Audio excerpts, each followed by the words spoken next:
আমার প্রিয় শিক্ষার্থীরা, পত্রিকা বিশ্লেষণে আপনাকে স্বাগত। আজকে আমরা দ্য বিজনেস স্ট্যান্ডার্ড পত্রিকা নিয়েছি। প্রথমে আমরা হেডিংটা দেখতে পারি, ট্যারিফ কাট, শুল্ক হ্রাস বাই ইউএস, আমেরিকা যুক্তরাষ্ট্র কর্তৃক শুল্ক হ্রাস, স্ট্রেংথেন্স, শক্তিশালী করেছে, বাংলাদেশ, বাংলাদেশের গ্লোবাল কম্পিটিটিভনেস, বাংলাদেশের বৈশ্বিক যে প্রতিযোগিতা, এই ব্যাপারটিকে মূলত শক্ত করেছে, শক্তিশালী করেছে। লক্ষ্য করুন, এইখানে স্ট্রেংথেন্স মূলত ভার্ব হিসেবে ব্যবহার হয়েছে, যার মানে হচ্ছে শক্তিশালী করা। আর এই বাক্যের সাবজেক্ট হচ্ছে ট্যারিফ কাট, শুল্ক হ্রাস। আমরা সাধারণত কাটকে ভার্ব হিসেবে ব্যবহার করে থাকি, তাই তো? বাট এইখানে মূলত কাট ব্যবহার হয়েছে নাউন হিসেবে। ওকে, দ্যাট মিন্স ট্যারিফ কাট, শুল্ক হ্রাস। আর এইখানে আমরা দেখতে পাচ্ছি একটি অ্যাপোস্ট্রফি ব্যবহার হয়েছে। এই যে বাংলাদেশের এর কাজটি মূলত এটা করতেছে। আশা করছি বুঝতে পেরেছেন। এটা বলেছে আমাদের যে অ্যাডভাইজর, তিনি মূলত বলেছেন। বাণিজ্য কমার্স মন্ত্রী অ্যাডভাইজর তিনি মূলত এই কথা বলেছেন। যাই হোক, আমরা আজকেই এই সংবাদ পেয়েছি, এই ব্যাপারটিকে আমরা বিশ্লেষণ করব, যেহেতু আমাদের জানা ব্যাপার, অবগত হওয়া ব্যাপার। এই জন্য আমরা আরো তড়িৎ গতিতে এখানে থাকা যে ভোকাবুলারি, গ্রামাটিক্যাল স্ট্রাকচার, ফাংশন, এগুলোকে আরো দারুণভাবে উপলব্ধি করতে পারবো। হিয়ার উই সি, আমরা লক্ষ্য করি, দা ইউএস, আমেরিকা যুক্তরাষ্ট্র, হ্যাজ রিডিউসড, কমিয়েছে বা হ্রাস করেছে, ইটস ট্যারিফ, এটির শুল্ক, শুল্ক রেট, এটার যে শুল্ক হার সেটা কমিয়েছে, on goods from Bangladesh, Bangladesh থেকে যেই পণ্য তার উপর মূলত শুল্ক হার হ্রাস করেছে, টু 20%। দ্যাট মিনস এটা 20% হ্রাস করেছে, দ্যাট মিনস 20% নামিয়েছে, এই অর্থে আমরা বলতে পারি। অথবা আমরা এটা বলতে পারি যে বাংলাদেশের যেই পণ্যদ্রব্য আছে তার উপর শুল্ক হ্রাস 20% কমিয়েছে। আ সিগনিফিক্যান্ট রিডাকশন, একটি উল্লেখযোগ্য হ্রাস, ফ্রম দ্য প্রিভিয়াস 35%, তার মানে পূর্ববর্তী যেই 35% শুল্ক হার নির্ধারণ করা হয়েছিল, তা থেকে এই যে যে 20%-এ উন্নীত করা বা 20%-এ নিয়ে আসা, এইটা সিগনিফিক্যান্ট রিডাকশন। এটা একটা মানে যুগান্তকারী হ্রাস, বা আমরা এটা বলতে পারি যে উল্লেখযোগ্য একটি হ্রাস, যেটা পজিটিভ সেন্সে এখানে ব্যবহার হয়েছে। এখন আমরা যদি একসাথে বলার চেষ্টা করি যে এই ইউএসএ বাংলাদেশি পণ্যদ্রব্যের উপর যে ট্যারিফ হ্রাস করেছে, দ্যাট মিনস ট্যারিফের হার যে কমিয়েছে, সেটা পূর্ববর্তী যে 35% তার থেকে একটা উল্লেখযোগ্য হ্রাস। দেখুন, আমরা যখন পত্রিকা পড়তে যাই, অনেকে কি করি, একেবারে সূক্ষ্মভাবে অর্থ খোঁজার বের করি, মানে খোঁজার চেষ্টা করি। এটা মোটেও চেষ্টা করবেন না। কারণ মূল ব্যাপারটা হচ্ছে আপনি এইখানে থাকা যে ওয়ার্ডস গুলো আছে তার সাথে পরিচিত কিনা, আপনি এখানে থাকা ওয়ার্ডস এর কোন রকম বুঝতে পারেন কিনা, উপলব্ধি করতে পারেন কিনা, এটাই তো রিডিং, এটাই reading skill.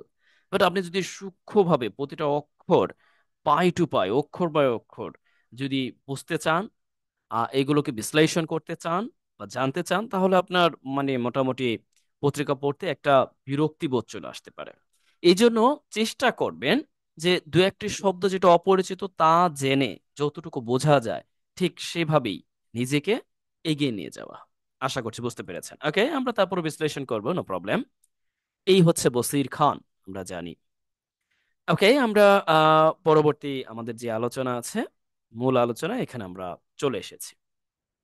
Here we see Commerce Advisor S.K. Bosiruddin today. Today, that means 1 August. Said, মানে এক আজকেই তিনি বলেছেন, বাংলাদেশের অ্যাসেসমেন্ট, বাংলাদেশের এই যে যে খাপ খাইয়ে নেওয়া আর কি, অ্যাসেসমেন্ট।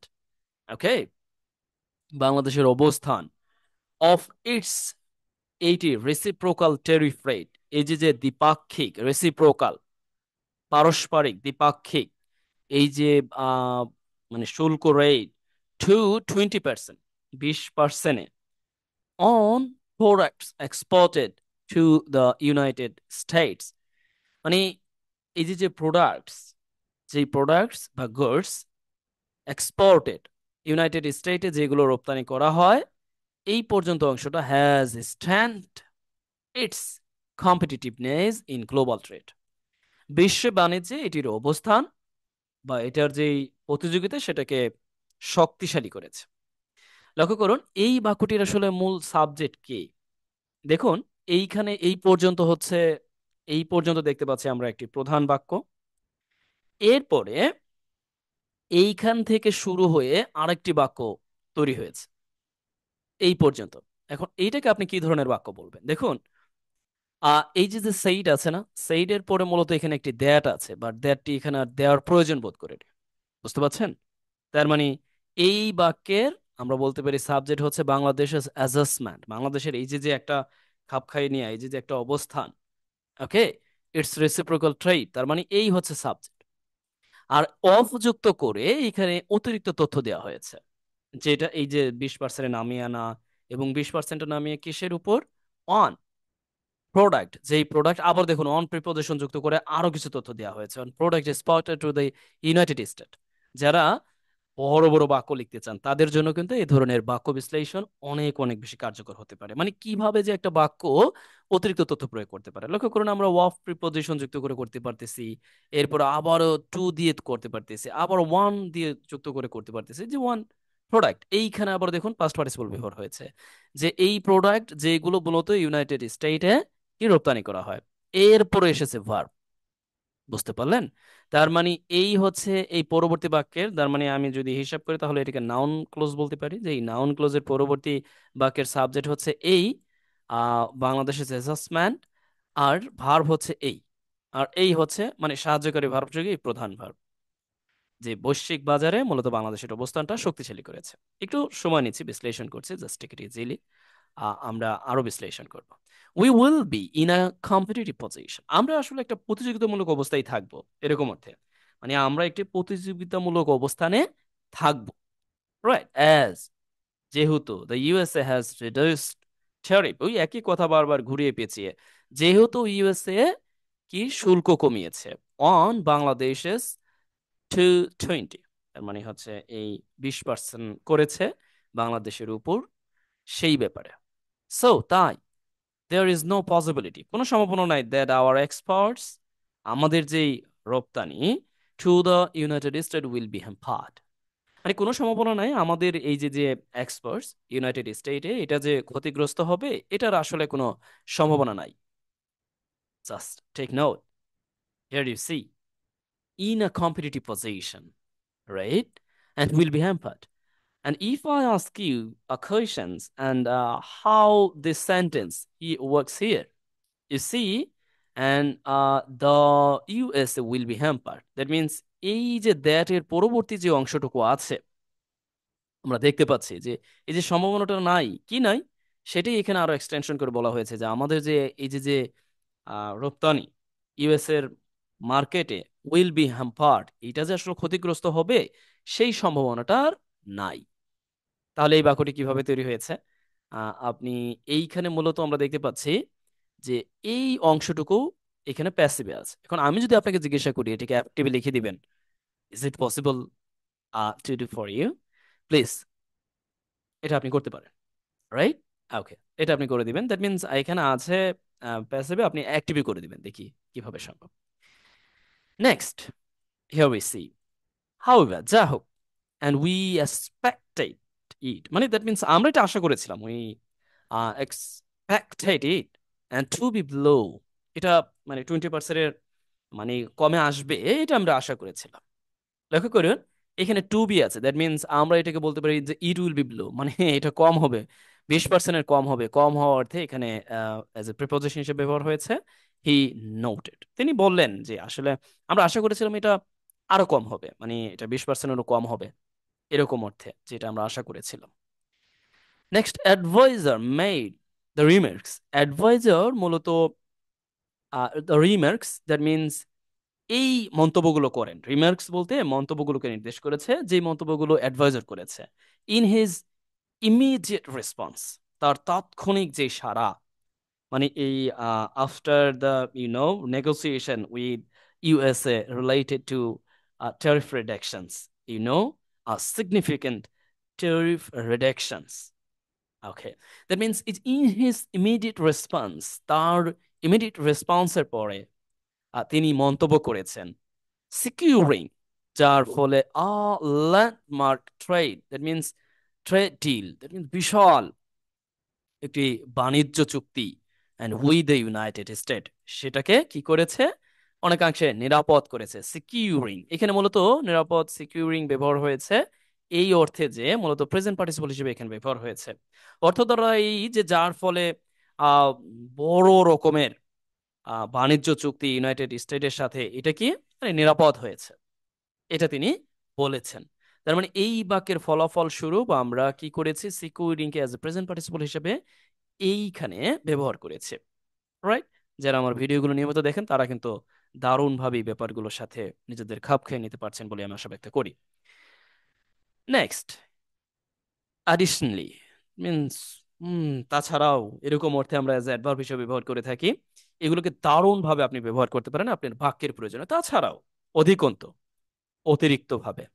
চিফ অ্যাডভাইজার স্পেস সেক্রেটারি শফিকুল আলম, প্রধান যে উপদেষ্টা, তার যে প্রেস সেক্রেটারি আছে শফিকুল আলম, পয়েন্টেড আউট, তিনি মূলত উল্লেখ করেছেন, pointed out as a appropriate preposition হিসেবে ইউ সি, তিনি উল্লেখ করেছেন this reactions in a post, তিনি তার একটি পোস্টে এই প্রতিক্রিয়া উল্লেখ করেছেন on his verified Facebook page.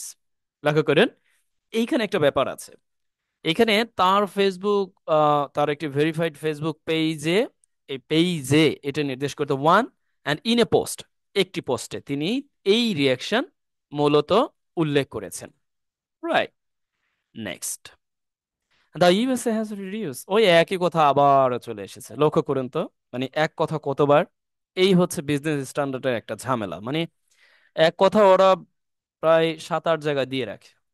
বুঝতে পারছেন, অনেকে আমাকে বলেন যে বিজনেস স্ট্যান্ডার্ড অন্য অন্য পত্রিকা পড়ার জন্য, আমি জানি না, যাই হোক। আর বিদেশি পত্রিকাগুলো কেন পড়ি না এই ব্যাপারে আমি একদিনকে বলবো। এই ব্যাপারে মূল কারণ হচ্ছে, দেখুন, আমরা পরিচিত কোনো বিষয়ের সাথে সম্পৃক্ত থেকে যদি কোনো পড়া পড়ি তাহলে সেইখানে থাকা ভোকাবুলারি সহজে আমরা ক্যাপচার করতে পারবো। বাট ইউএসএ একটা অপরিচিত ব্যাপার, তারপরে গার্ডিয়ান, ওরা ভিন্ন ব্যাপার নিয়ে আলোচনা করে, যদিও যারা আইএলস দিবেন তাদের জন্য অনেকাংশে কার্যকর হতে পারে বটে। তারপরও আমি বলবো যে যারা সত্যিকার অর্থেই পত্রিকা পড়া শিখতে চান বা জানতে চান, আপনাকে প্রাইমারি লেভেল থেকে বাংলাদেশি পত্রিকা দিয়ে শুরু করাটা আমার মনে করি বেটার। সেই ক্ষেত্রে ডেইলি স্টার অনেকাংশেই দারুণভাবে লিখে থাকেন, আর ওদের পত্রিকাগুলো পড়েও অনেকাংশেই ইয়া করা যায়, যদিও আমরা জানি যে অনেকের দ্বিমত থাকে। পরিবার আমরা এখানে দেখার চেষ্টা করি যে ইউএসএ রিডিউস ইটস ট্যারিফ, এটা ট্যারিফ, যে এটা শুল্ক কমিয়েছে on goods from Bangladesh, Bangladesh থেকে যে গুডস যাবে সেটা 20% উন্নত করেছে, 20% কমিয়েছে। অ্যান্ড দ্য সিগনিফিকেন্ট, ওই দেখুন একই বাক্য আবারও চলে এসেছে, after a final round of intense negotiation in Washington DC. Washington ডিসিতে এই যে যে একটা মানে ইন্টেন্স, গভীর, মিনস ফাইনাল রাউন্ড, একেবারে চূড়ান্ত পর্যায়ের পরে এই সিদ্ধান্তটা আসে। Right, here we see the announcement, ঘোষণাটি। লক্ষ্য করেছেন, আমরা সাধারণত কি বলি যে সাধারণত অ্যাবস্ট্রাক্ট নাউনের পূর্বে কখনোই কি হয় না, আর্টিকেল হয় না, বাট হিয়ার ইউ সি, আমরা যখন বলেছি এই যে যে ঘোষণাটি, এটা নির্দেশ করতে আমরা এখানে নির্দিষ্ট অর্থে দ্য আর্টিকেল ব্যবহার করেছি, and was made by the White House today, আজকে হোয়াইট হাউস কর্তৃক এই ঘোষণাটি দেওয়া হয়েছে। দেখুন এখানে মেড ব্যবহার হয়েছে। আপনার কাছে মনে হতে পারে কেন মেড হয়েছে, দেখুন সিম্পলি এটাও বলা যেত যে this was announced or this was declared by the White House, but here we see an announcement, ঘোষণা আগে as a noun হিসেবে ব্যবহার করা হয়েছে, and was made by the White House today, আজকে ঘোষণা করা হয়েছে, and after the final round of talks, মানে একেবারে চূড়ান্ত পর্যায়ের আলোচনা, এখানে here you see talks as a noun, আলোচনা হিসেবে ব্যবহার হয়েছে in Washington DC and between Bangladeshi officials and the office of United States Trade Representative USTR, the main body responsible for foreseeing the US trade policy. That means এই যে United state trade representative যারা আছে তাদের সম্পর্কে আরো কিছু অতিরিক্ত তথ্য বলা হচ্ছে যে একেবারে প্রধান যে রেসপন্সিবল বডি ইউএস এর ট্রেড পলিসিকে দেখার জন্য পর্যবেক্ষণ করার জন্য তাদের সাথে বাংলাদেশি যে অফিসিয়ালস যারা আছে কর্মকর্তা কর্মচারী যারা আছে তাদের সাথে এই চূড়ান্ত পর্যায়ের আলোচনার পরেই মূলত এই ঘোষণাটি আজকে হোয়াইট হাউস কর্তৃক দেওয়া হয়। ও শেষ। ওকে, মেবি এখানে আমরা কমেন্টে চলে এসেছি, জি। আহ সরি, আসলে এটা সম্পাদকীয় ছিল না, এটা মূলত জরুরি সংবাদের একটা অংশবিশেষ ছিল। Extremely sorry here. এইখান থেকে আপনি যেই ব্যাপারগুলো জানতে পারবেন, মানে আজকের এই পড়া থেকে আপনি যেই ব্যাপারগুলোকে নোট করবেন, যতটুকু আপনি জানতে পারবেন, লক্ষ্য করুন। প্রথমত আপনি যেটা জানবেন, ট্যারিফ কার্ড। এইভাবে যে ট্যারিফ হ্রাস, শুল্ক হ্রাস ব্যবহার করা যায় এজ এ নাউন ফ্রেজ হিসেবে, আপনি আপনার প্রয়োজন ব্যবহার করতে পারবেন। Then you see and strengthens as a verb হিসেবে ব্যবহার করেছে। এরপরে এই যে অবজেক্ট হিসেবে and Bangladesh as global competitiveness, বাংলাদেশের যেই বৈশ্বিক প্রতিযোগিতা। If you can also change into it passive, right? যেহেতু এই ভার্বের পরে আমরা দেখতে পাচ্ছি একটি অবজেক্ট আছে, সুতরাং আপনি কিন্তু এটাকে চাইলে খুব সহজেই কি করে ফেলতে পারেন, মানে প্যাসিভে লিখতে পারেন, রাইট? চাইলে আপনি প্যাসিভে করে দিতে পারেন। তবে আমি আশা করব যে আপনি কি করবেন, এখানে থাকা বিশেষ করে এইটা দিয়ে একটি বাক্য তৈরি করার চেষ্টা করবেন। A significant reduction, that means উল্লেখযোগ্য হ্রাস, রাইট? পূর্ববর্তী যেই ইয়া ছিল সেখান থেকে। ওকে, আমরা অনেকে আলোচনা সমালোচনা শুরু করে দিয়েছিলাম, বাট আজকে আমরা প্রত্যক্ষ করলাম এবং অভিজ্ঞতা লাভ করলাম যে আসলে সবকিছু শেষ হয়ে গেছে এই বলে আমাদের ভেবে চিন্তে মোটামুটি সিদ্ধান্ত নেওয়াটা উচিত না। আমাদের সবাই মোটামুটি বাংলাদেশের চিন্তা ভাবনায় সেটাই ফেলেছিল যে এই বুঝি গেল। যাই হোক, আমরা যেহেতু অনেকাংশে যুক্তরাষ্ট্রের অর্থনীতির উপর নির্ভরশীল, যুক্তরাষ্ট্রকে কেন্দ্র করে আমাদের অর্থনীতি নির্ভরশীল, এই জন্য আসলে আমরা চাইলেও না চাইলেও কিছু করার মানে এরকম উপায় নাই, বিকল্প নেই বললেই চলে। তারপরও অদূর ভবিষ্যতে হয়তো বা কোনোদিন বিকল্প তৈরি হতেও পারে। এই পর্যায়ে আমরা আজকের যেই পড়াশোনা আমাদের এডিটোরিয়াল পড়াটা শেষ করতে যাচ্ছি। আপনাকে ইতিমধ্যে দুইটি কাজ দিয়েছি, দুইটি active to passive, passive to active করতে বলেছি। যারা করবেন দ্যাটস গ্রেট। আর যারা, দেখুন আমি এটা এই জন্য বলি যাতে করে আপনাদের লেখার যেই বিভিন্ন ধরনের মানে সঙ্গতি অসঙ্গতি এটা ফুটে ওঠে, বা আপনাদেরও চেষ্টা, বা আপনাদেরও এই ব্যাপারগুলোর সাথে যেন নিজেরা খাপ খাইয়ে নিতে পারেন, এই ব্যাপারগুলোকে মাথায় রেখেই মূলত আমাদের এই ক্ষুদ্র প্রচেষ্টা। যাই হোক, কেউ যদি আমাদের এই ইউটিউব চ্যানেলের অধীনে যে রেকর্ডেড কোর্স, বিশেষ করে ফ্রি হ্যান্ড ইংরেজি লেখার জন্য কিনতে চান, দয়া করে কমেন্ট বক্স দেখতে পারেন। আজ এই পর্যন্তই, ভালো থাকুন, বেস্ট উইশেস ফর ইউ।